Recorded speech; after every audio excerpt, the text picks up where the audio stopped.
irmãos queridos, bem-vindos ao nosso podcast da comunidade Bom Pastor, partilha entre irmãos. Você sabe que tem 2 irmãos aqui e você aí, então pronto, já estamos no nosso grupinho de partilha, formado já aqui nessa tarde ou nessa noite, não sei quando é que você tem a chance de ver o nosso podcast. Estamos compartilhando já há algumas semanas a carta aos Efésios e estamos descobrindo um tesouro rico que ilumina o coração da gente, que dá um novo olhar sobre a nossa vida, trazendo um monte de dicas importantes para o nosso dia a dia. E vamos continuar hoje ainda com a carta aos Efésios. Laura Beatriz, minha irmã, vamos nós ainda em Efésios, estamos juntos. Padre Antônio, faltaram então só 2 versículos, né, para a gente terminar o capítulo 4, pois né? Estamos no Efésios capítulo 4. Que não acaba que nunca. banho esse Efésios 4, hein, Padre Antônio? Exato. Meu Deus. Então vamos lá, capítulo vamos 4. Agora 4, 31 e 32. 31 e 32 são os 2 versículos finais do capítulo. E o primeiro versículo do capítulo 5 é continuação desse. Porque a divisão da Bíblia por capítulos, isso aí foi feito depois. Então o texto, a gente tem que imaginar o texto inteiro, né?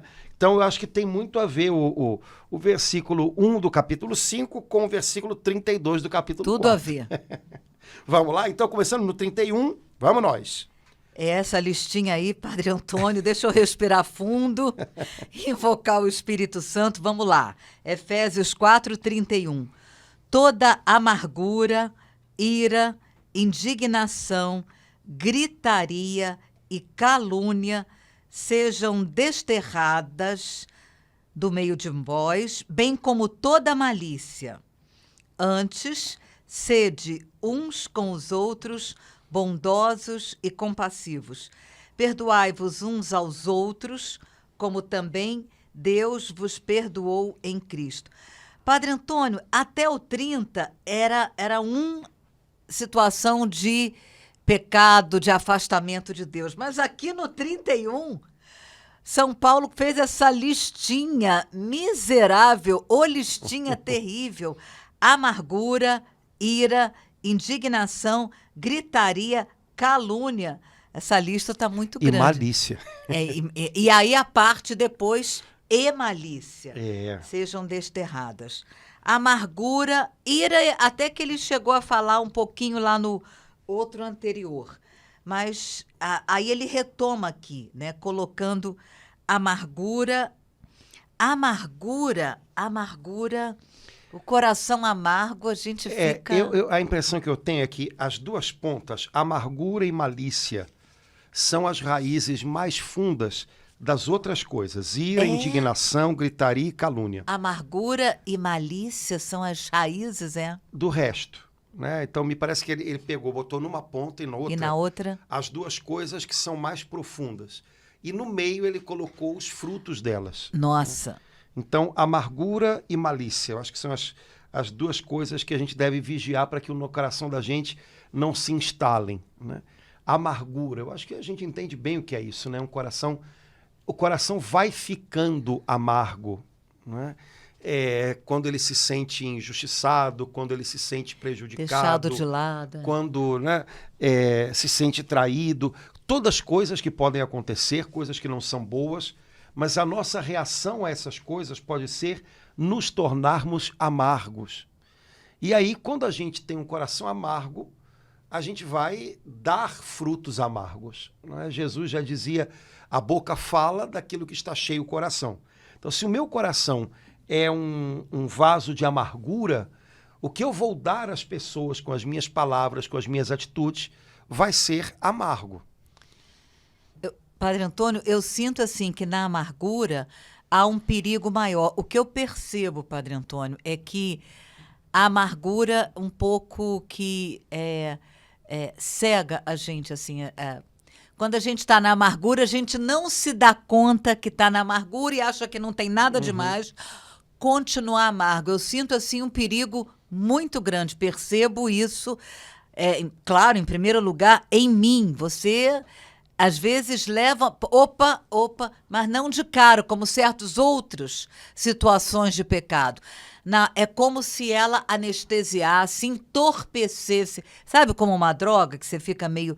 Percebo que meu Deus, aquilo tudo, aquele tempo todo que eu estava assim, era amargura e eu não tinha me dado conta.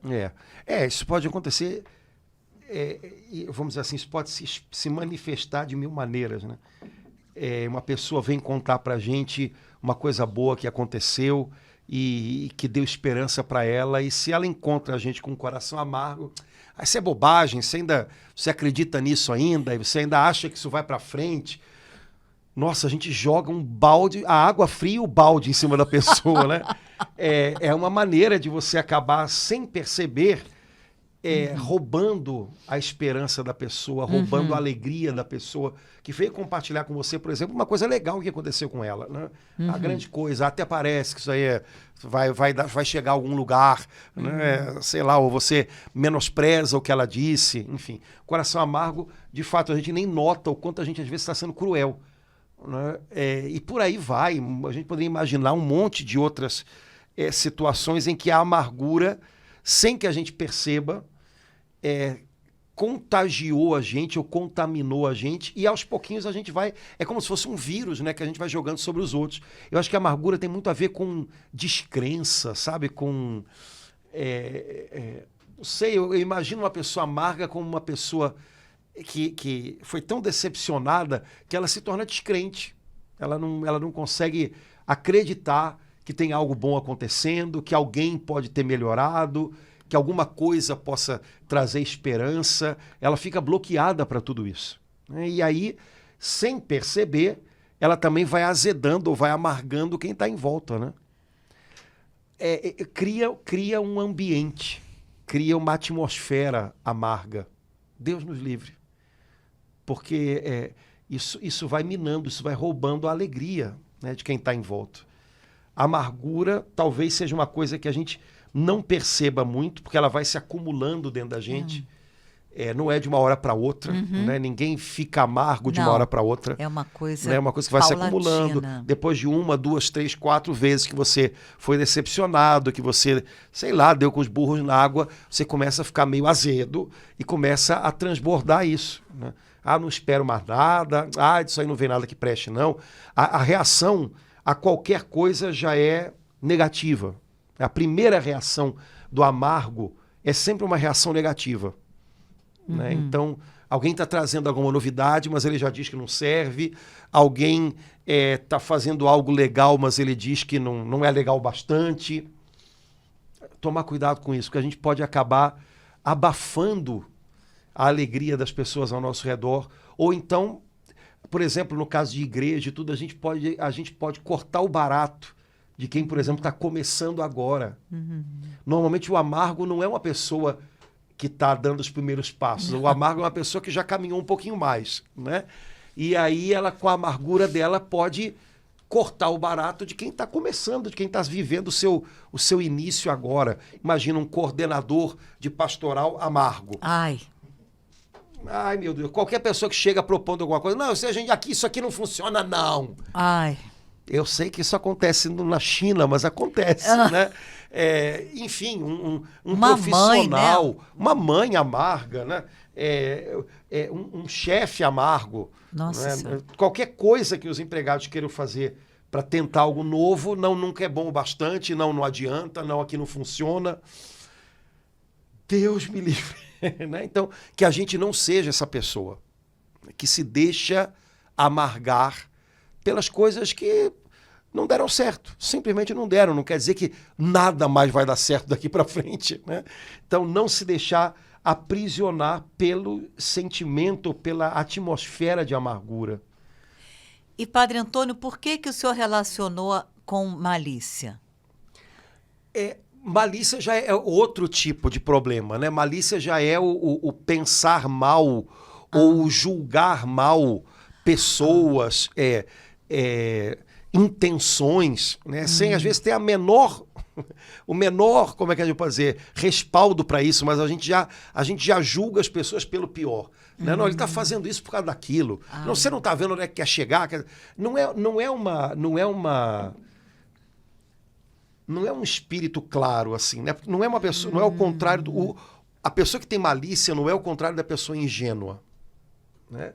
A pessoa ingênua, ingenuidade não é virtude, né? A pessoa ingênua, ela não lê os sinais que estão sendo dados para ela, né? A pessoa que tem malícia, ela vê o que não há, sabe? Ela põe o que não há, né? E já é outra coisa, não me parece que é o mesmo caso da pessoa amarga, né?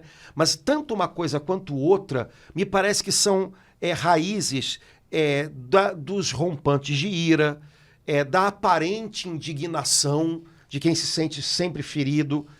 Tanto amargura quanto malícia estão na raiz da gritaria, da calúnia. Nossa, chega até a calúnia. Entendeu? Meu Deus. Então, eu acho que amargura e malícia são coisas mais internas, mais radicais, ou seja, são raízes. Essas outras coisas que aí desembocam, transbordam delas, né? Então, só que amargura e malícia não são sinônimos, né? Me parece que a amargura vai mais na linha da descrença, da desesperança. E a malícia vai mais na falta de caridade, falta de amor, ver sempre o pior nos outros, esperar sempre o pior dos outros, fantasiar as piores intenções do outro, sempre, todo o tempo. Me parece que isso não é, vamos dizer assim, realismo. Isso já é uma tendência de coração a, normalmente, ver nos outros o mal que está se desenhando dentro da gente, né? Que a pessoa que tem malícia, no fundo, ela espelha nos outros o mal que há dentro dela, não tem jeito, né? Então, essas duas coisas a gente precisa vigiar. Será que o meu coração está se tornando amargo? Será que o meu coração está se tornando malicioso? Será que como a gente falava antigamente, né, em carioquês, né? Será que eu estou maldando tudo? Ah, não, mas eu estou maldando que é para não me dar mal depois. Será que é por isso mesmo? Ou será que é porque, no fundo, eu estou jogando no outro, como se ele fosse um espelho, a maldade que está em mim? Pode acontecer, não pode? Não é tão difícil assim, não. Não. Então, malícia e amargura me parece que estão na origem de acessos de ira, sentimentos eternos de indignação, sentir-se ferido todo o tempo, gritaria, né, para se impor, né, para fazer a sua palavra ser a última, calúnia, porque você acaba falando para os outros coisas que você não tem certeza, coisas que você não viu, coisas que você não sabe muito bem, e que às vezes você fala de uma maneira tão viva, né, porque na verdade você está externando, objetivando no outro maldades que estão aqui, né? Então a gente fala até com riqueza de detalhes, porque a gente está falando de uma coisa que é real, não fora, mas dentro da gente. Não quer dizer que não seja fora, mas eu não tenho elemento nenhum, às vezes, para dizer aquilo. Sabe? Eu tô usando como medida, como régua, a maldade que eu posso fazer. E não aquilo que de fato eu estou vendo no outro. Agora, a calúnia é até um crime civil, né? Jurídico. Mas em primeiro lugar é um pecado grave. Em primeiro lugar, né? é um pecado grave. Né? Que ele não começa como calúnia, como o senhor falou, né? Não começa, nunca. De repente surge uma calúnia, não, né? Ele começa... E normalmente não é uma atitude pontual. Normalmente é uma atitude que vai sendo cultivada. Daí a palavra atitude, né? Não é um ato isolado. Não é um ato. É uma atitude. Eu vou criando o hábito de caluniar. Né? Eu vou criando o hábito de denegrir. Eu vou criando o hábito de falar muito além daquilo que eu realmente sei. E mesmo aquilo que eu sei, eventualmente, não deve ser dito, né? Mas caluniar é pior, né? Porque eu digo coisas que... Afirmo, né? Então, e normalmente não é um ato só. Quem faz se acostuma a fazer. Ou porque cultiva amargura, ou porque cultiva malícia. Nossa. Então... Gera uma atitude que depois vai desembocar na calúnia. Então, vigiar essas coisas, porque a gente pode ser muito injusto com aquilo que a gente fala, né? Muito. E essas coisas um dia vão ficar transparentes diante de Deus, né? Então a gente tem que pensar um pouquinho nisso, né? Por isso a palavra que ele dá é tão forte, né? Sejam desterradas, né? Do meio de vós, né?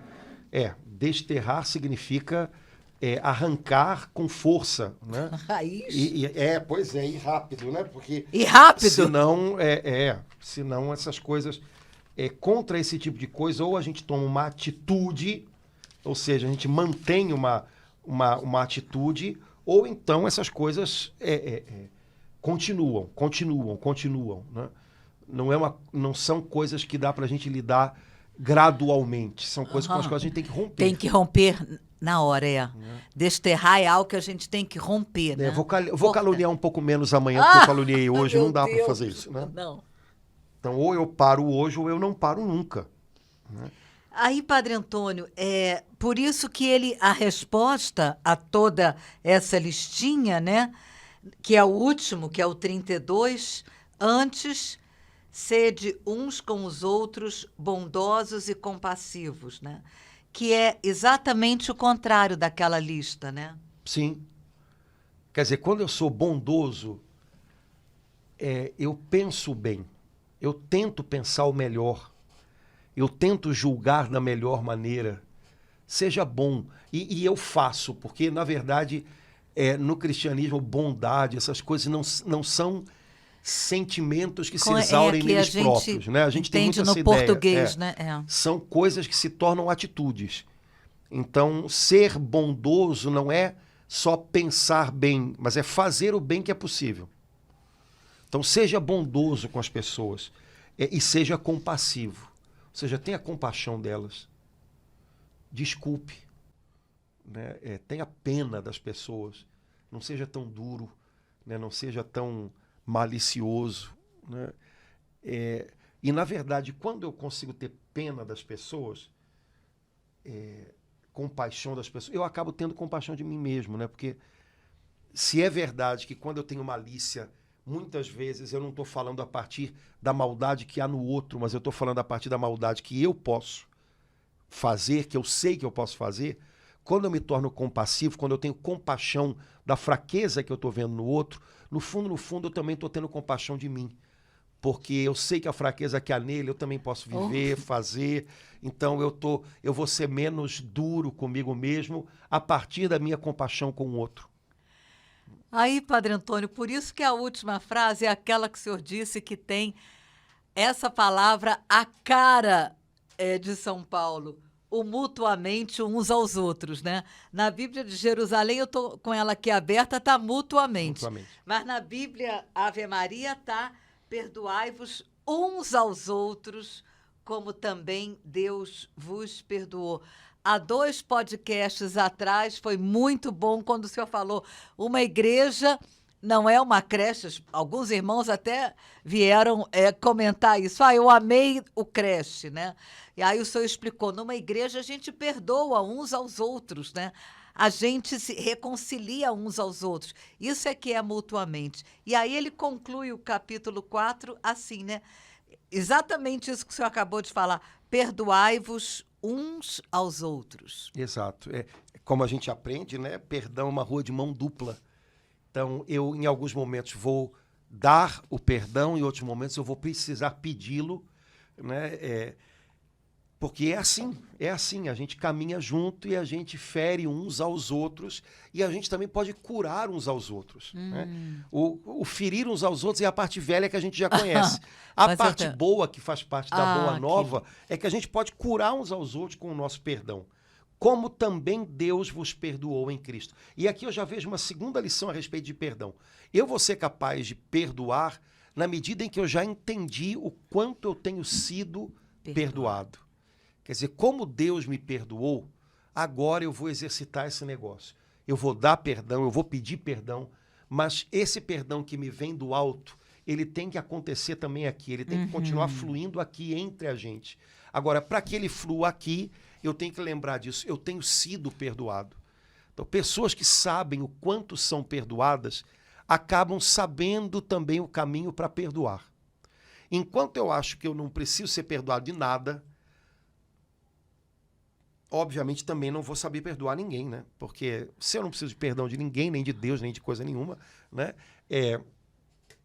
Como também perdoar os outros, né? Não. A minha régua é bem limitada, né? Então, eu não preciso de perdão, também não preciso perdoar ninguém, ponto, né? Me parece que essas lições sobre perdão, elas são preciosas porque perdão é uma atitude que deve se repetir muitas vezes na vida da gente, de maneira profunda, né? Não aquela coisa superficial de tentar remendar uma coisinha.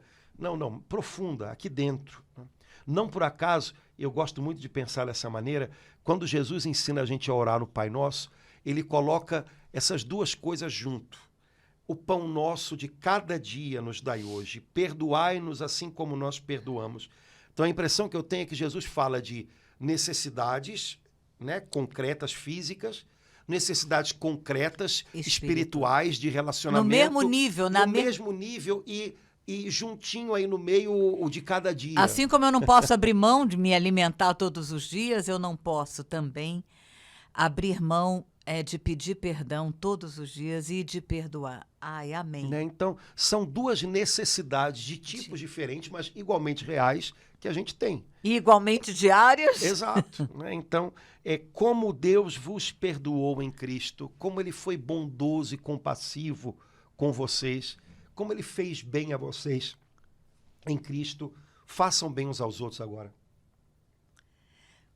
Padre Antônio, eu queria muito lembrar, eu aprendi uma música linda, ela deve ter 40 anos, então procurei, eu sei que o senhor não vai saber, mas uma música evangélica exatamente com esse versículo, que é o Efésios 5:1. Sede, pois, imitadores de Deus como filhos.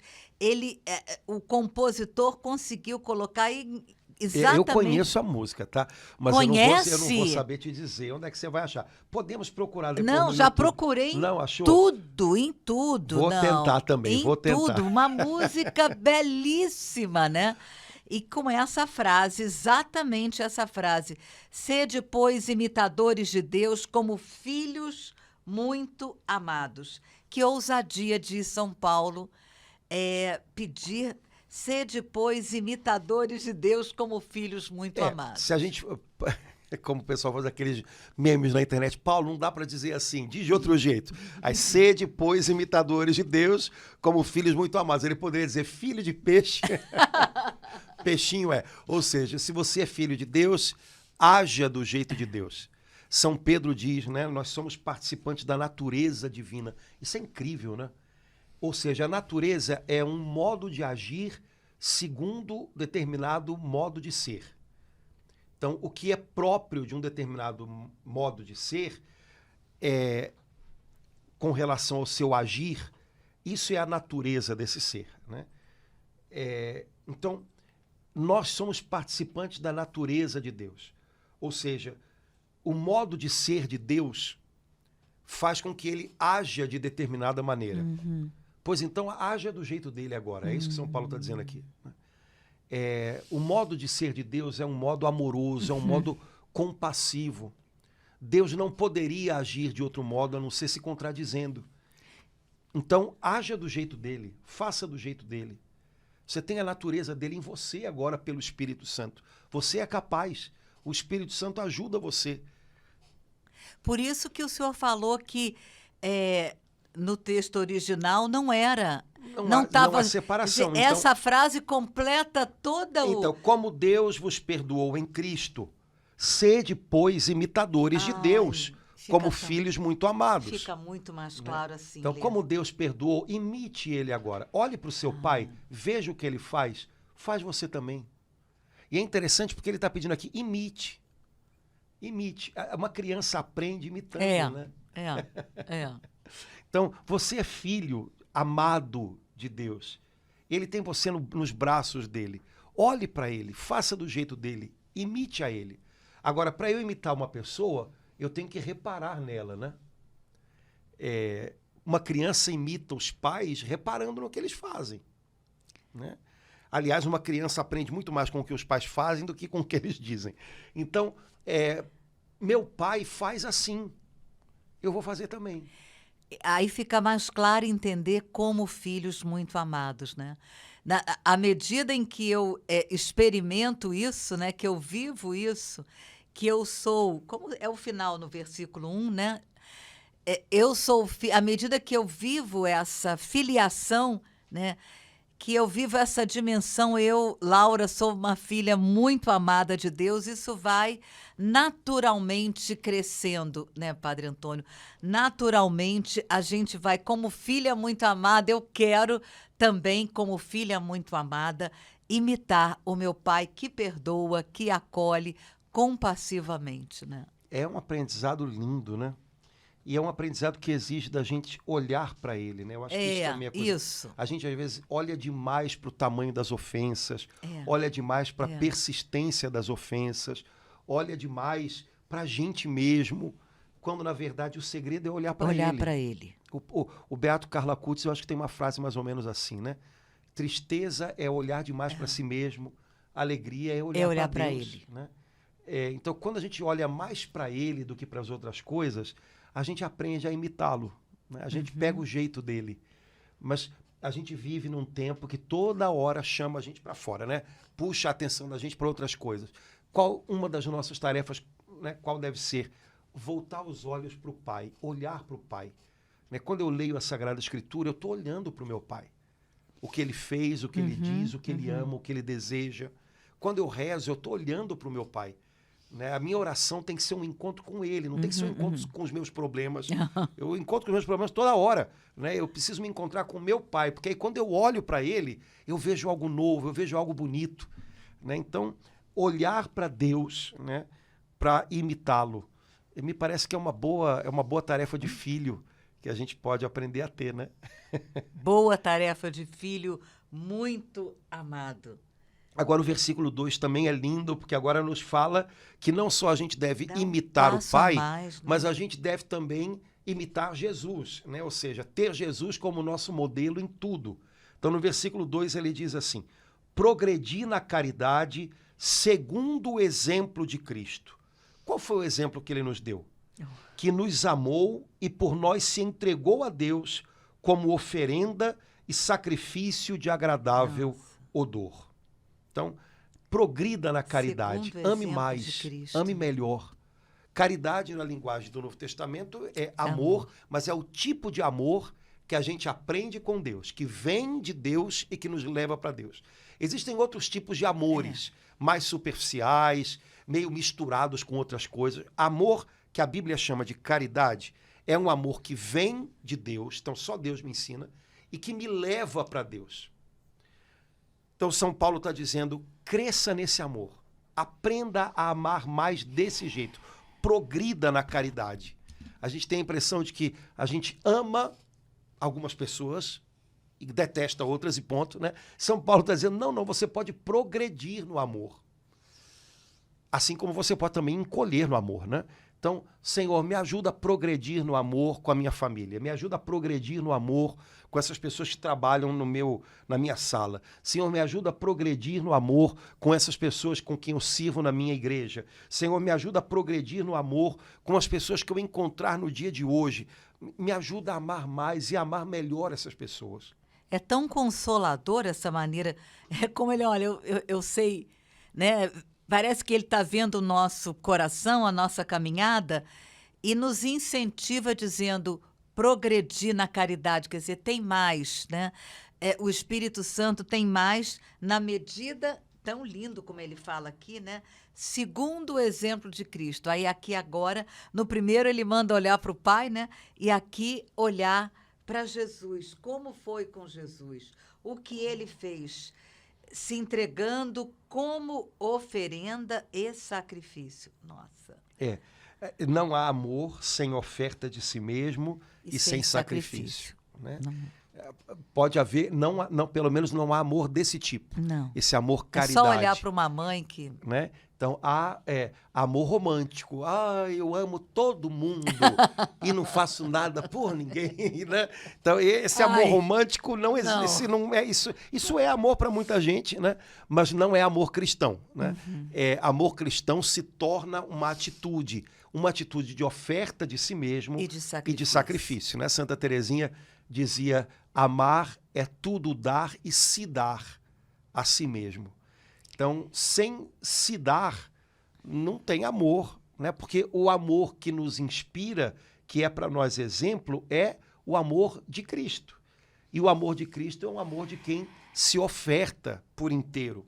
E, por outro lado, num mundo de feridas de pecado, não há como amar sem se sacrificar. Ou seja, não há como amar sem sofrer por estar amando. Né? Então, como Cristo sofreu por nós. Né? Então, é preciso aprender. Para aprender a amar, é preciso aprender a sofrer. Né? Por isso, Santa Gema Galgani diz: sofrer nos ensina a amar. É engraçado, né? Porque eu acho que na cabeça da gente a frase seria o contrário. Né? Amar nos ensina a sofrer. Mas, na verdade, não. Sofrer nos ensina a amar. Porque não é possível aprender a amar sem aprender a sofrer. Já que a gente vive num mundo ferido pelo pecado, se eu não sei ouvir um não, se eu não sei experimentar a dor de ter paciência pelo outro, suportando as suas fraquezas, esperando por ele, eu nunca vou aprender a amá-lo. Então, sofrer nos ensina a amar. Né? E por isso a gente não pode desperdiçar o nosso sofrimento. Porque é a partir dele, né? A partir dele a gente aprende muito. Inclusive a amar um pouco mais. Então, a semelhança de Cristo, a exemplo de Cristo. Nosso modelo de amor não é um filme de Hollywood, não é um livro que a gente leu de romance, não é a história de amor de algum artista. Nosso exemplo de amor é Cristo Jesus. Porque esse amor é infalível. Todos os outros podem estar misturados com outras coisas. Mas o amor que é ensinado por Cristo, esse não falha. Esse não falha. E é esse o único com o qual a gente precisa e pode aprender. Né? E nesse a gente pode crescer. Se for preciso, Senhor, me ajuda a crescer de novo nesse amor. Né? A gente pode, por mil maneiras, por mil motivos, esfriar no amor. Né? Senhor, eu acho que eu esfriei um pouquinho no amor pela minha família. Me ajuda a progredir no amor por eles de novo. Né? Voltar muitas vezes a isso. Né? E é bom a gente saber que dá para aprender e crescer em amor. Dá para aprender a amar e crescer em amor. Né? É o que Paulo está dizendo aqui. Padre Antônio, essa última parte desse versículo, essas duas palavras estão presentes na missa, né? Oferenda e sacrifício. Né? O maior ato de amor, porque ali é a paixão e a ressurreição de Jesus. Assim, eu percebo que a gente precisa assim, resgatar, deveria ter um dicionário, né, de palavras cristãs. Eu de vez em quando penso nisso, né? E parece que tem assim, há um complô para ter um dicionário de palavras do mundo querendo substituir. Essas duas palavras fazem parte, né, da nossa cultura cristã, né? Oferenda e sacrifício. E a sensação é que como que alguém querendo cortar. De vez em quando dizem que um dicionário corta algumas palavras, né? Outro dia eu li essa matéria. Substitui por outros, palavras que não são mais usadas. E a impressão que eu tenho é que como que quisesse cortar essa palavra, como se a palavra oferenda e sacrifício fosse algo que não existe mais, não há mais necessidade. Existem outras palavras para substituí-la. E, no entanto, a cada missa, né? Eu não digo nem aqui a cada trecho da palavra, mas a cada missa a gente ouve a palavra oferenda e sacrifício. E o amor de Jesus por nós está totalmente expresso, né? No oferecimento da sua vida e no sacrifício da sua vida. Né? Eu ouço muita gente, né, de várias idades diferentes, de várias condições diferentes. E muitas pessoas vêm conversar sobre mágoas de amores frustrados, de relacionamentos frustrados, casamentos que não dão certo, uma série de coisas. E a impressão que eu tenho é que a maioria dessas pessoas idealizou um relacionamento no qual alguém as faria felizes. Então alguém traria para elas uma felicidade fantasiada e exagerada, não sei, quase que devida. Eu mereço ser feliz, eu tenho direito de ser feliz, e alguém vai prover isso, né? E a impressão que eu tenho é que, geralmente, são essas as pessoas que mais acabam perdendo de vista a própria felicidade. E, sabe, parece que é como se estivessem diante de uma miragem. Quanto mais você corre na direção daquilo, mais longe fica, né? Porque, na verdade, o segredo do evangelho, para nós cristãos, para quem não é, não sei como é que funciona isso, mas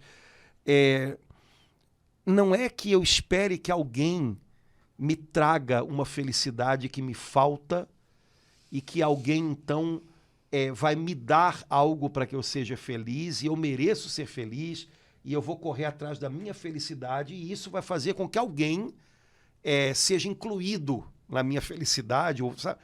Para nós cristãos, o segredo é oferecer-se. E aí, quando você faz isso, a sua possibilidade de encontrar felicidade me parece que é muito maior. Porque você está livre, cara, para se dar e ser surpreendido por essa coisa que não é devida a nós, que se chama felicidade.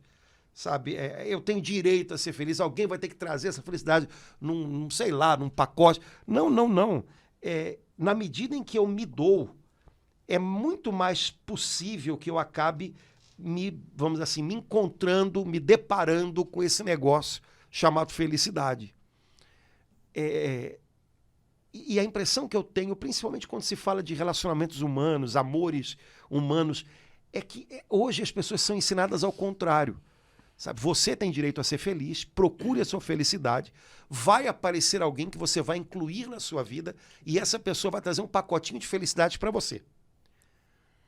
E, normalmente, quem entra nessa ilusão é quem mais vai ficar longe de uma possibilidade de encontrar felicidade. Quem descobre o se dar tem muito mais possibilidades de trombar com essa tal de felicidade no meio do caminho, entendeu?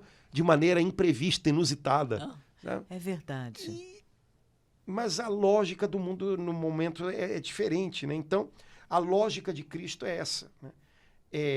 Eu achei engraçado, dia de São Francisco de Assis, eu celebrei em alguns lugares e tive que visitar algumas comunidades e tal, e aí todo mundo cantando a oração que é atribuída a São Francisco, né? E aí, ó mestre, fazei que eu procure mais amar que ser amado. Eu ouvi um monte de gente cantando assim, fazei que eu procure mais amar e ser amado. Eu falei, eita ferro, São Francisco, que eu acho que essa oração nem é dele, mas São Francisco fala sério. Como é difícil para a gente entender que o segredo é amar e não se preocupar tanto em ser amado, porque essas coisas vêm. Essas coisas vêm, a gente não tem que estar preocupado com elas. Mas na cabeça das pessoas, amar e ser amado. A letra... Porque essa é a mentalidade da gente, né?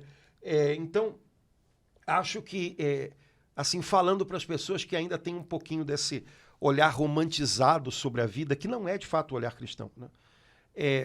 Sabe, felicidade não me é uma coisa devida. Eu não posso imaginar que no meu mundo, o mundo que me deve a felicidade, vai aparecer alguém que vai me trazer uma caixinha de felicidade. Essa pessoa vai se encaixar no meu mundo, no qual a felicidade me é devida, e essa pessoa vai me trazer algo parecido com felicidade, porque o que eu espero é que alguém me dê. Olha, viva o evangelho, a sua possibilidade de ser feliz é bem maior. Se dê, faça a oferta de você próprio, e é bem possível que nesse caminho você acabe encontrando uma felicidade imprevista, que não é devida a nenhum de nós, mas que é um presente de Deus. Não sei se eu me fiz entender, né? Mas, enfim. Então, olhar a coisa desse jeito eu acho que é mais sensato, né? Bem mais, e mais verdadeiro, né, Padre Antônio? Eu acho que se determinados filmes, livros, ajudaram, contribuíram muito para essa ideia fantasiosa, né? Um pouco mágica, né? que não é vida, né? De verdade. Sim, até porque o mandamento de Jesus não é seja amado, o mandamento de Jesus é ame. Ame. Pois A gente embola muito as coisas. Mas então quer que ninguém vai me amar? Não, querido, quer dizer que você tem que estar aberto para aquilo que vai vir. E seja grato por aquilo que vem, do jeito que vem, e não fique forçando a barra, e não fique criando expectativas alucinadas. O que Jesus pede de você é, passe pelo seu caminho amando. Ame, perdoe, abençoe, faça o bem que você pode fazer. Isso tudo tem a ver com amor, né? Agora, não se preocupe em cumprir o mandamento, seja amado, obrigue as pessoas a amar você. Né? Não existe isso, né?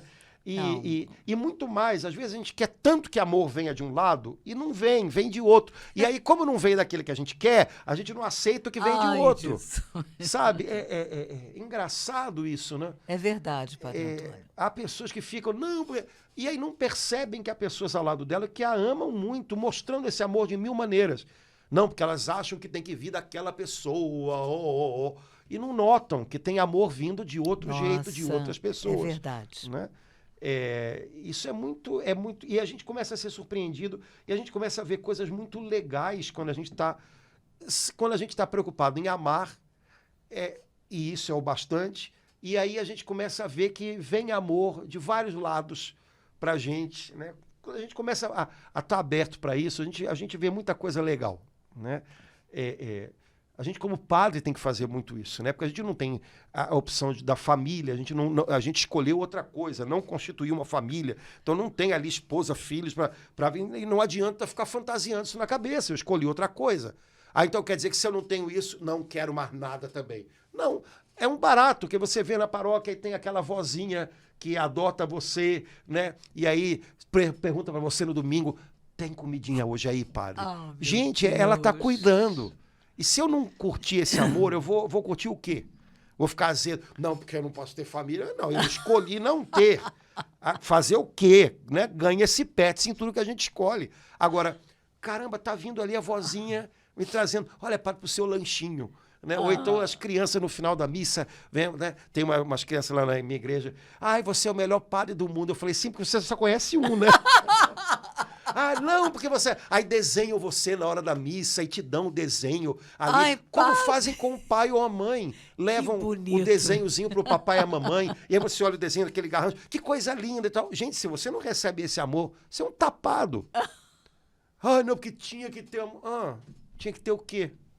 Esse tinha que é de uma bobagem tão grande.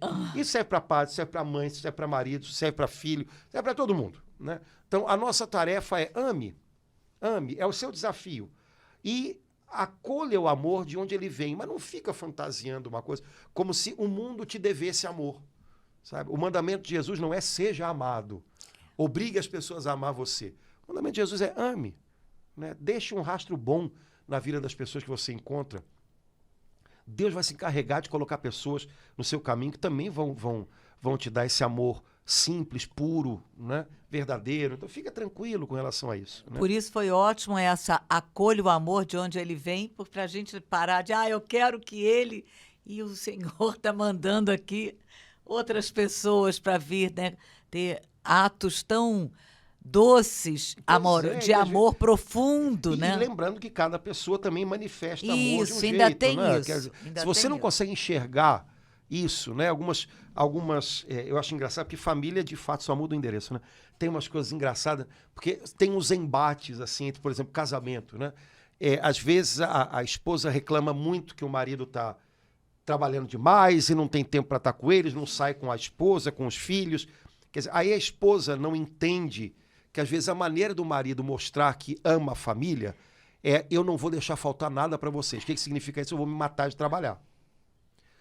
E aí, quando ela fala alguma coisa pro marido, às vezes, como ela não percebeu isso, ela fala sem tato. Então a impressão que dá é que ela está cobrando dele mais alguma coisa. Aí o cara já não aguenta mais. Por outro lado, o marido às vezes não percebe que o que a esposa está querendo dele é a presença dele, não só o que ele pode levar para casa. Então ele não entende que o que ela está querendo dizer para ele é: bem, você está fazendo falta. E aí ele se sente cobrado, ele fica com raiva da esposa. Sabe, às vezes é uma incapacidade de notar o outro. Então, às vezes, quando a esposa está reclamando com o marido, às vezes de maneira sem muito tato, né? Que ele não está presente, que ele não está saindo com ela ou com os filhos e tal, o que ela está dizendo, no fundo, é: sua presença faz falta. Por outro lado, quando o marido às vezes está se matando de trabalhar, né, e por isso não tem muito tempo, quando chega em casa morto e tal, ele está dizendo para a família: eu vou proteger vocês. E eu não vou deixar faltar nada para vocês. Se ao invés de ficar preso no que a gente queria que fosse, no que tinha que ser, a gente tentasse olhar um pouco mais o outro, a gente ia começar a perceber umas coisas um pouquinho melhor. E de repente a coisa ia fluir diferente. Não quer dizer que ia ficar tudo cor-de-rosa, mas ia fluir um pouco diferente. Talvez até necessidades e cobranças que a gente apresenta, a gente ia baixar um pouco a bola, porque ia perceber: eu não preciso cobrar mais. Essa pessoa está me dando, ela está mostrando do jeito dela algo, né? Então, e por outro lado, de repente o marido também entenderia: poxa vida, eu sei que eu estou trabalhando que nem um do outro, mas eles me querem aqui, então eu não vou ser um ausente dentro de casa, né? Eu vou tentar também curtir esse momento dentro de casa, não como uma cobrança, mas como uma coisa gostosa para eles e para mim também. Poxa, eu sou querido aqui, eu sou importante aqui dentro. Então, conseguir ver a coisa saindo um pouco de si próprio, isso tem a ver também com oferta, viu? Sair um pouco de si mesmo, se colocar no lugar do outro. Eu acho que essas coisas às vezes facilitariam um pouquinho esse quebra-cabeças que é a vida da gente, que são os nossos relacionamentos familiares, é o nosso dia a dia. Às vezes é um quebra-cabeça difícil de acertar, mas com um olhar um pouco mais com cara de evangelho, a gente talvez entendesse um pouco melhor. Que é a primeira frase, né? Sede, pois, imitadores de Deus, né? Olhar para Deus como Ele olha para a gente, né? Com simplicidade, tentando se colocar no lugar do outro, né? Então, cuidado para não romantizar demais essa palavra amor, de tal maneira que, no fundo, sobre só um sentimento vago, que é quase que um dever dos outros para conosco. Quando, na verdade, é um desafio nosso, né? Eu preciso e eu posso aprender a progredir em amor. Eu posso aprender a amar um pouco mais. Eu posso me espelhar em Jesus e aprender a viver esse amor de oferta, de sacrifício, um amor real, um amor exigente, mas um amor que é muito poderoso também, né? E não simplesmente fantasiar um amor que é quase que uma dívida do mundo para comigo. Vocês têm que me amar, vocês têm que me amar. Sabe, é o baby, não é? Da família dinossauro. Você tem que me amar, você tem que me amar, né? Isso numa criança se entende, viu? Uma criança com 3, 4 anos. Agora, imagino que a gente já não tenha mais, né, essa idade. Então a coisa muda de figura, né? Enfim, Laura, agora vem a paulada aí de São Paulo. Que São paulada. Paulo. Vamos lá, uma paulada de Paulo. Vamos lá, versículo 3, não é isso? Quanto à fornicação, à impureza, sob qualquer forma, ou à avareza, que disto nem se faça menção entre vós, como convém a santos. Nada de obscenidades, de conversas tolas ou levianas, porque tais coisas não convêm. Em vez disso, ações de graças. Porque sabei-o bem, nenhum dissoluto ou impuro ou avarento, verdadeiros idólatras, terá herança no reino de Cristo e de Deus. Ponto. O risco que a gente corre tentando explicar é amaciar o negócio e não está nada macio, então não é para amaciar. Não. É isso aqui, né? E é para nós, né? Então Paulo fala de atitudes, pecados contra o seu próprio corpo, contra a santidade do relacionamento humano entre homem e mulher. Paulo fala sobre também avareza, ou seja, um relacionamento desordenado com dinheiro, com bens, com alvos, projetos, tudo isso tem a ver com avareza, né? Padre Antônio, é muito interessante no versículo 4, né? Ele colocar, porque a gente que está na caminhada, às vezes, a gente não dá esse peso. Eu não sei se eu dou esse peso que ele está dando aqui. Ele coloca obscenidades que, de uma forma geral, para a gente ver, tem um peso terrível. Ele coloca obscenidades, né, no mesmo nível de conversas tolas ou levianas. Então, assim, para Deus, atos, práticas obscenas, obscenidades, tão terrível como conversas tolas ou levianas. Então, para Deus, isso entristece, contrista o Espírito Santo, né? Como um pouco mais acima a gente viu da semana passada. Isso pesa no coração de Deus. Às vezes, a gente tem assim um olhar para obscenidades de uma forma e a gente tem outro olhar, ou se é que a gente tem um olhar para conversas tolas ou levianas. No final das contas, todas essas coisas têm a ver com falta de autodomínio. E aí, normalmente, quem tem uma coisa tem outra, viu? Essas coisas andam juntas, como também imoralidade sexual e avareza. Essas coisas caminham juntas, porque todas elas têm a ver com essa falta de domínio próprio que faz com que a gente seja dominado por algo, por algum tipo de prazer imediato. Então, normalmente, avareza, ou seja, uma relação ruim com dinheiro, bens, busca de dinheiro, vai esbarrar em algum momento também numa vida de impureza sexual, de fornicação ou de obscenidade, por aí vai. Quem também não sabe controlar a própria língua, possivelmente começa falando conversas tolas ou levianas e acaba falando conversas obscenas. Então, essas coisas estão todas muito aparentadas, elas estão todas muito próximas umas das outras. Talvez, como você falou, a gente não repare tanto ou com muita clareza no quanto essas coisas se implicam. Caminham juntas? Mas se você prestar atenção, se você fizer um pente fino na sua própria vida, eu na minha, cada um na sua, né? A gente vai perceber que momentos em que a gente andou muito na fronteira de uma dessas coisas, possivelmente as outras estavam um pouquinho presentes também. Certo? Então, falta de autodomínio, né? Falta de autocontrole. Ser dominado pelo impulso do prazer imediato, das coisas que a gente joga para dentro para tentar se preencher. Nossa, Padre Antônio, e ele apresenta uma solução incrível, né? Em vez disso, ação de graças. Em vez disso, louvor. Eu não lembro qual foi a ocasião, mas o Frei Cantalamessa, ele tem um texto muito bonito, que eu não lembro qual foi, se é de algum livro ou de alguma pregação dele, falando que o contrário de pecado é ação de graças. É o louvor. O contrário do pecado então, é o louvor. Então, para ativar uma reação ao pecado, ativar a gratidão a Deus e a ação de graças e o louvor. Né? É uma maneira prática. A gente pode ficar brigando com o pecado. Eu não podia estar pensando isso. Eu não podia estar sentindo isso. Eu acho que isso é um pouco ineficaz. Ou a gente pode logo voltar a atenção da gente para outra coisa, para Deus. E aí bem dizer a Deus, louvar a Deus. Eu acho que isso é mais eficaz. Né? Quando pelo menos a coisa está no nível do pensamento, do sentimento, ficar brigando consigo, eu não podia estar, não resolve. Né? Ou então ficar batendo de frente, sai, eu não aceito, em nome de Jesus.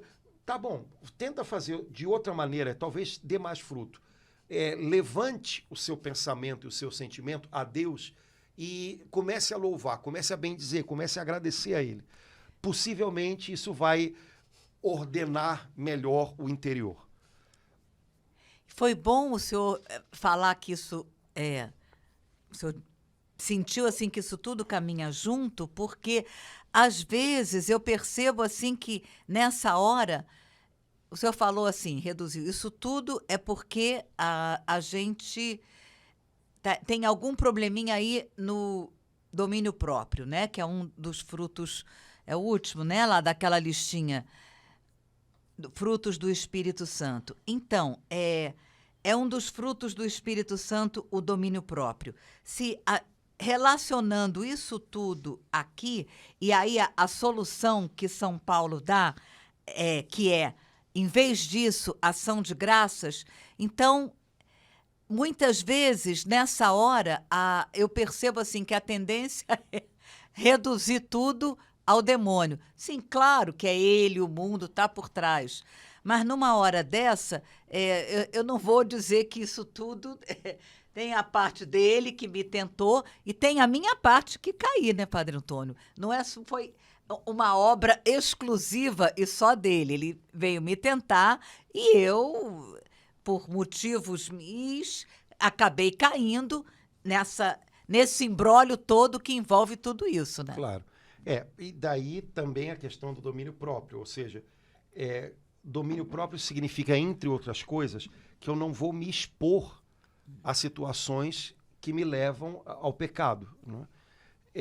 Eu vou evitar isso, né? A gente já tem tanto problema, a gente já tem tanta coisa dentro da gente, no passado da gente. Se a gente se expõe às situações, aí, meu amigo, e quem tem domínio próprio se preserva desse tipo de coisa, né? Lembra aquela história, quem tem problema com alcoolismo sabe que não pode tomar o primeiro gole? Isso serve para todo mundo em todas as coisas, viu? Então, se eu não me abstenho do primeiro gole, depois o que vem, minha filha, é consequência, né? Padre Antônio, essa frase, o contrário do pecado é o louvor, é um livro que eu amo, chama Ungidos pelo Espírito. E nesse mesmo capítulo que ele fala o contrário do pecado é o louvor, ele fala de um momento, ele fala assim, hoje em dia as pessoas chamam de pecadinho, eu não sei quem inventou isso, e ele fala lá, eu não sei, na palavra de Deus é pecado, eu não conheço nenhum trecho na palavra de Deus que fala em pecadinho. E ele conta um exemplo que aconteceu com ele, quando ele ainda era, né, professor, e que um dia, depois de uma formatura, os alunos o convidaram e ele foi para um lugar à noite, né? E que um aluno mais espertinho viu uma moça assim, né? Dançando de uma forma um pouco estranha e com uma roupa assim um pouco decotada demais. E ele virou e perguntou, Frei Raniero, vamos lá. Ele, né? Frei Raniero ainda chamava assim, acho que ele não tinha começado esse momento novo de ser pregador pontifício. Qual é o problema? É bonito, não é para ser visto? Não tem que ser visto? Aí ele disse assim, é verdade, mas Deus nos deu 2 pálpebras para a gente fechar o que a gente não deve ver. Aí o aluno ficou assim encantado, né, com a sabedoria dele. Tem coisas que a gente tem que usar a pálpebra, né, Padre Antônio? Deus deu 2 olhos para a gente ver e 2 pálpebras para fechar. Pois sem esse tipo de domínio, autodomínio, fica difícil tudo, né, cara? Tudo. A gente tem que aprender a dizer não pra gente. Senão, a gente se expõe a tudo e aí depois não adianta dizer que foi o capeta, né? O capeta criou oportunidade. Se você ficou nela, responsabilidade sua, né? Então, autodomínio me parece que é uma coisa que hoje em dia não é muito... normalmente se fala disso como uma disciplina pragmática, né? No sentido de autodomínio para estudar, para passar num concurso, mas normalmente não tem a ver muito com virtudes, né? Autodomínio para evitar certo tipo de suscetibilidade, certo tipo de olho grande nas coisas, né? Querer mais e tudo, invejar o outro. Parece que autodomínio hoje se reduz a uma disciplina para conseguir uma medalha esportiva ou quem sabe, passar num concurso. Quando, na verdade, é muito mais do que isso. Muito mais do que isso. Né? Autodomínio significa que eu vou limitar, né, o meu olhar, o meu pensamento, àquilo que, de fato, é um alvo. Mas não só um alvo pragmático, como passar numa prova, mas um alvo de vida. Né? Então, se eu não souber fazer isso, eu me espalho, né? E aí eu vou me espalhar e vou fazer isso de uma maneira meio frenética, que é o que acaba acontecendo, né?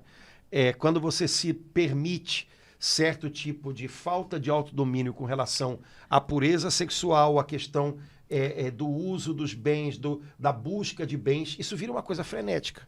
E para muitas pessoas acaba virando um vício, né? Porque não acaba nunca, não para, né?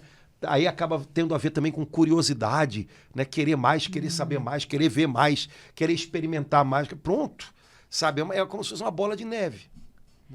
Então, me parece que nesse quadro que o apóstolo Paulo pinta aqui, que ele não tem vergonha nenhuma de falar dessas coisas, porque ele sabe que não está falando de coisas estratosféricas e nem está falando para anjos, ele está falando para seres humanos, né? Por isso não tem motivo nenhum de tratar isso como se fosse um né? Não, é gente, né? Gente é suscetível a tudo isso. Nesse bolo aqui que ele apresenta, e que é um bolo no qual qualquer um de nós pode se embolar, ações de graças. Aprenda a louvar a Deus. Em vez disso tudo, né? Ação Aprenda de a olhar mais para Deus e menos para as coisas, né? Purifique o seu olhar, né? Olhando para Deus, contemplando a Deus, né? E, por outro lado, tenha autodomínio. Não se deixe arrastar pelas coisas que parece que dão um alívio, uma sensação de conquista, uma sensação de prazer imediato. Né? Lembre que você tem um alvo de vida e esse alvo deve pautar aquilo que você vai buscar, aquilo a que você vai entregar o seu coração, a sua mente. Então, sabe, autodomínio, né? Me parece que é uma coisa boa da gente pensar, porque sem isso a gente não dá 3 passos. Né? E isso, o autodomínio é um dos frutos do Espírito. É ele que... É fruto do Espírito, né? São Paulo trata como uma coisa só, que tem várias facetas, né? Ou seja, fruto do trabalho do Espírito Santo na minha alma que eu aprenda a dizer não para mim. Uhum. E esse não vai soar para mim como uma perda. Eu digo não para algo né, de mim, mas sabendo que eu tô reafirmando as minhas escolhas. E, Padre Antônio, São Paulo aqui no versículo seguinte, parece que ele está falando para a gente em outubro de 2023.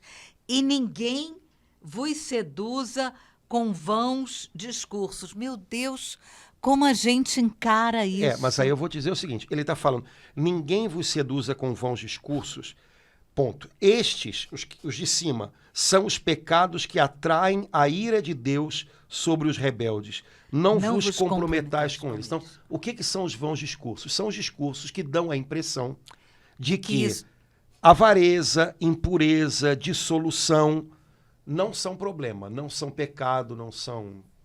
Para alguns até apresenta-se como virtude, né? Então, isso são vãos discursos. E aí que ele está dizendo, ninguém seduza vocês com isso. Ou seja, não chamem de bom o que é ruim. O que é ruim. Certo? Porque esses pecados atraem a ira de Deus. Então, olha, são discursos, viu? Porque aí, num discurso, você explica, você dá razões, você dá motivos, você, sabe, você... Fica até com lógica. Exato, faz sentido. Né? Faz sentido. Mas são vãos discursos, né? São para seduzir vocês, para que vocês achem que nada disso é problema. Aí eu concordo com você, parece outubro de 2023, né? Porque o que a gente ouve de discurso, né, dizendo que dissolução, impureza, avareza não são problema, não são pecado, não está no gibi, né? A gente ouve esse tipo de coisa, às vezes, como virtude, né? Ser avarento, quer dizer, ter um relacionamento de escravidão com dinheiro, né? É claro que dessa maneira ninguém fala que é avareza, né, e que é pecado, mas... fazer o alvo da sua vida, o ter mais dinheiro, né, o ter mais, isso é a garantia da sua tranquilidade. Isso é aparentemente uma virtude, né, para muita gente. Eu lendo isso aqui, Padre Antônio, depois de ler o jornal de hoje, eu fico assim encantada, né, com toda a luz de Deus, só trazendo, né, 2 notícias, né, do jornal de hoje, né? Aquele casal famoso que contou, foi tudo bem, nós vamos nos divorciar, como se o divórcio, romantizando o divórcio, como se não houvesse dor. É claro que é uma dor tremenda, principalmente tendo uma criança de 8 anos no meio, e também em relação a todo esse discurso para o aborto, é um discurso, são vãos discursos, levando até a gente, foi fácil, né? Nossa, separou aí um mês e foi tranquilo. Claro que não foi tranquilo. A gente sabe que é doloroso, mas há um vão discurso levando, eu não estou querendo dizer que situações e muitos irmãos da igreja que não tiveram outra situação a não ser essa, acompanhado por um padre, por pessoas que oraram. Agora, vir uma pessoa com 15 dias de divórcio e dizer que foi tranquilo, e a imprensa dizer que foi tranquilo, isso é um vão discurso, né, Padre Antônio? Dá a impressão, né, de que tudo é a mesma coisa, né? Não é tudo a mesma coisa, né? A gente tem que estar atento a isso, né? Porque no fundo, essas coisas, sem que a gente perceba, elas podem fazer a cabeça da gente também, né? Colocar os nossos pensamentos fora de alinhamento com a palavra de Deus. No nosso caso de cristãos, um pouco de bom senso também já seria o bastante para evitar certo tipo de fala, né? Mas para nós, principalmente que somos cristãos, temos um compromisso com a verdade do Evangelho.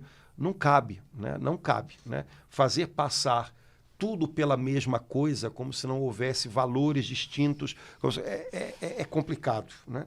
Então, é sobre isso que Paulo chama de vãos discursos, é sobre isso que ele está falando, né? Pessoas que dizem coisas que fazem com que você tenha a impressão de que dissolução, impureza ou avareza não são pecados, não são problemas. E são, né? Então, cuidado com isso, porque isso pode vir disfarçado até de compaixão, isso pode vir disfarçado por um monte de coisas, né? Isso pode vir disfarçado de empatia. Que né? coisa terrível esses vãos discursos, Porque eles têm que se camuflar de alguma maneira, né? Então, quando você faz aí um discurso sobre o aborto, um discurso permissivo a respeito do aborto, é óbvio que você tem que dar a impressão de que você está se preocupando com o bem de alguém. Obviamente não é da criança, então deve ser da mãe. Mas, espera aí, quando o aborto é uma boa solução para qualquer mãe? Quando o aborto é uma solução que vai deixar em paz o coração de qualquer mãe? Nunca. Né? Nunca. Né? Então, sabe, na verdade, não é uma preocupação pelo bem de ninguém. Sempre há alguma coisa, né? Aí nesse ponto a gente tem que... Né? Sempre há alguma coisa nas entrelinhas, né? Que fica a descoberto. Não, mas isso não fecha, isso não bate. São vãos discursos. No final das contas, você vê que aquilo dali é uma vaidade, é uma coisa que não tem sentido profundo algum. Né? E por isso ele nos alerta que ninguém vos seduza, porque pode seduzir, né, Padre Antônio? Seduziu durante muito tempo, né, Laura? Eu acho que nada dessas coisas se impõe à sociedade de uma hora para outra. Uhum. Então, existe há dezenas de anos todo um movimento a nível mundial de ir afrouxando a consciência, depois de fazer a gente achar que é normal, depois fazer a gente achar que é o certo. Que é quase... Né? Você sabe que na Europa, aborto é considerado direito. Quer dizer, antigamente era considerado crime, depois não é mais crime, é só algo que não é aconselhável, mas que não é crime. Aí agora não é só algo que não é crime e que não é aconselhável, mas é algo que faz parte de uma coisa de saúde reprodutiva, humana, saúde pública. Não, agora não é só uma questão de saúde, também é um direito, que é uma coisa mais... Né? Matar um bebê Sabe? É um direito. Então, as coisas vão indo aos poucos e no processo a gente vai se deixando levar. No processo a gente vai se deixando levar. Né? No nosso caso de Brasil, né, para as coisas chegarem ao ponto que chegaram, quer dizer, a gente ter uma sociedade em que uma sensualidade baixa, né? Uma sensualidade baixa é apresentada na TV, nas músicas, para a nossa juventude, até no ambiente escolar e tal. Para isso ser considerado algo normal, coisa que fora do Brasil não é, viu? Isso é evidente, mas aqui é normal, é quase que uma coisa legal, é uma coisa do... anos a gente ficou assistindo novela fazendo isso. Anos e anos. Então, as coisas elas vão falando, aos pouquinhos elas vão falando ao nosso homem velho e ele vai gostando. E aí a gente vai se acomodando no erro. A gente vai se acomodando no erro. Se não houver um despertar, a gente continua ali. Entendeu? É que nem o sapo fervendo na panela, né? Chega uma hora que ele não consegue mais pular para fora, né? Então, será que eu me acomodei a esses discursos vãos também? Que parece que dão soluções e parece que são coisas claras, mas que depois de um pouco mais de reflexão, de atenção a Deus, com uma pitadinha de temor de Deus, eu logo percebo, cara, não é por aí. Não é por aí.